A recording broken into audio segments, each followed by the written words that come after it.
Rápidamente vamos a escuchar al jefe de gabinete. Así es, en vivo desde Casa de Gobierno. Si esto se trata de un espaldarazo de la presidenta hacia esa candidatura, si puede ser Aníbal Fernández el delfín de la presidenta en las próximas elecciones. Gracias. No soy exégeta de la presidenta. ¿Qué tal? Buen día, Gabriel Eiris, Agencia Telam. Bueno, un poco en línea con lo que preguntaban los colegas, preguntarle en realidad cuáles fueron las causas que motivaron este movimiento en el gabinete, estos cambios en la ex-CIDE, primero teniendo en cuenta que son funcionarios que están desde los inicios de este gobierno. Usted sabe que de algunos sectores de la oposición han vertido afirmaciones como que esto tiene que ver con darle más poder al general Milani o empezar a repartir carpetazos. Esa es una de las preguntas. ¿Y qué opina de estas afirmaciones? Y en segundo término, sobre el último documento de la Iglesia, que vuelve a poner el foco en la corrupción y obviamente algunos medios esto lo toman como para señalar al gobierno como el destinatario de ese mensaje. Preguntarle por el mensaje y a quién cree que está dirigido. Mire, con respecto a la primera parte de su pregunta, son meras percepciones y o comentarios.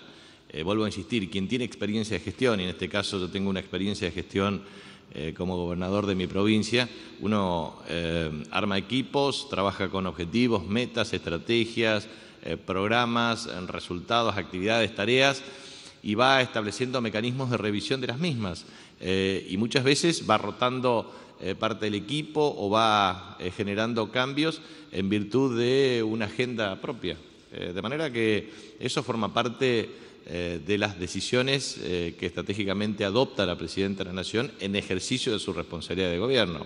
El resto es simple percepción o comentarios de los medios de comunicación, pero la verdad es que no hay que buscar explicaciones de esa naturaleza cuando la Presidenta produce o promueve o propicia cambios. Y la verdad es que está en su pleno y legítimo derecho de hacerlos y seguramente en el transcurso del resto del mandato seguirá promoviendo y haciendo cambios que, a su modo de ver, resulten satisfactorios para cumplir los objetivos de gobierno. Esto es así. Y en segundo lugar, la percepción que nosotros tenemos con respecto al documento, por lo menos la lectura que yo hago al documento, es que en realidad la preocupación de la corrupción por parte del episcopado argentino tiene que ver con la corrupción privada. Yo creo que hay una cuestión que es esencial. Siempre los medios de comunicación y los grupos mediáticos concentrados pretenden instalar la responsabilidad en el gobierno, pero en definitiva lo que tratan es de eludir su propia responsabilidad.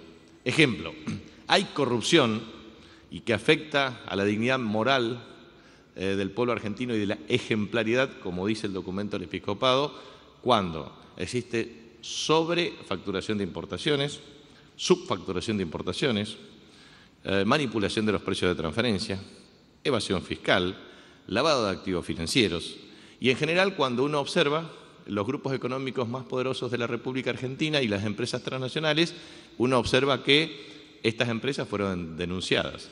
O, por ejemplo, lo que significa la fuga de capitales con las cuentas oportunamente identificadas en Suiza, 4.040 cuentas que fueron rechazadas sistemáticamente por muchos jueces que se negaron a admitir la causa correspondiente, porque pareciera que en la República Argentina hay privilegios para unos pocos desde el punto de vista de la investigación de causas judiciales con una finalidad muy clara para percibir este enfoque categórico en la Argentina que es la doble moral o el doble estándar desde el punto de vista de la percepción de los valores morales. Por lo tanto, yo creo que definitivamente la corrupción privada es un tema que afecta el desenvolvimiento desde el punto de vista del desarrollo de un país y también de la ejemplaridad. Por ejemplo, cuando un medio de comunicación centenario no paga impuestos, en realidad evade al fisco e impide que el Estado cumpla una finalidad social para garantizar la inclusión social. Y eso es corrupción de una empresa privada. Por ejemplo, cuando un grupo mediático concentrado no acata la ley, eso es corrupción.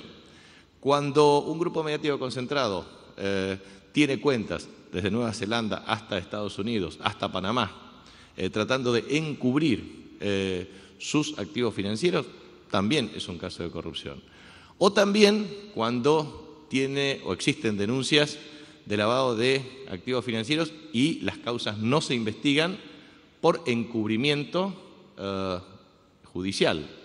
O también cuando efectivamente muchas de estas causas, nosotros lo visualizamos, no tienen la investigación, por ejemplo, en denuncias que afectan a crímenes de lesa humanidad, como por ejemplo papel prensa. O sea, cuando uno analiza eso y observa la responsabilidad de algunos miembros del Poder Judicial y la extorsión de grupos económicos y mediáticos poderosos, obviamente eso tiene que ver con afectación de la moral pública.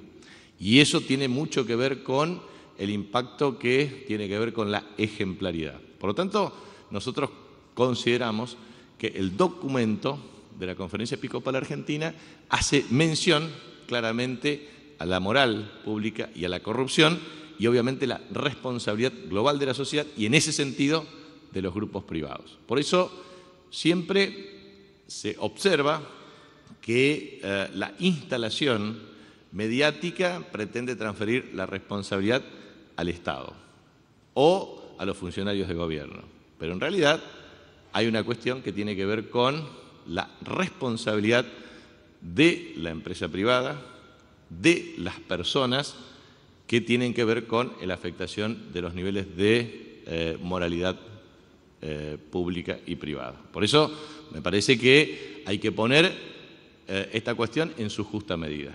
Y es bueno también pensar que el impacto tiene que ver con la responsabilidad de la empresa privada y de los empresarios y de las personas de carne y hueso que promueven, inducen y ejecutan múltiples delitos penados por la ley y que inexorablemente forman parte de una crisis de carácter moral. Porque vuelvo a insistir, cuando hay evasión fiscal hay obviamente una afectación desde el punto de vista de ética porque impide al Estado garantizar estrategias de inclusión social o mayor equidad distributiva. Lo mismo ocurre con el lavado de activos financieros o lo mismo ocurre con maniobras de distinta naturaleza que pretende minimizar el impacto desde el punto de vista de la percepción de los recursos del Estado. Por eso yo creo que hay que poner en sus justos términos lo que efectivamente se pretende comunicar.